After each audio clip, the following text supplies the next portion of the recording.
పోనీ బీసీలకు ఏమైనా చేశారా? బీసీ కార్పొరేషన్కి ఎన్ని డబ్బులు పెట్టారు, ఎంత సాయం చేశారని అడిగితే బీసీ కార్పొరేషన్కు 1370 కోట్ల రూపాయలు పెట్టామని చెప్పారు. దాని పని కూడా అంతే. కేవలం అసెంబ్లీలో ఈ సంవత్సరం బీసీలకింత, దళితులకింత, గిరిజనులకింత పెట్టామని బట్టి గారు చెప్పుడు వీళ్ళు బల్లలు కొట్టుడు. ₹1 రిలీజ్ అయ్యేది లేదు, ఒక్క కుటుంబం బాగుపడేది లేదు.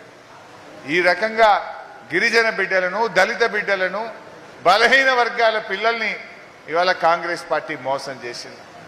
ఇవాళ పిల్లలకు ఫీజు రియంబర్స్మెంట్ ఇయ్యక పిల్లల చదువులు కూడా ఆగిపోయినటువంటి పరిస్థితి ఉన్నది. అందువల్ల మిత్రులారా, ఇవాళ అన్ని విషయాలు కూడా ఒకటి ఒకటి రాష్ట్ర ప్రజలకు ఇవాళ అర్థమవుతా ఉన్నాయి. ఈరోజు ముఖ్యంగా మన జిల్లాలో 3 మంత్రులు ఉన్నారు. ఏం జరిగింది?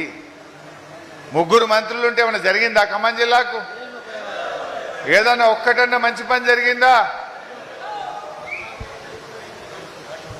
ఉన్నది.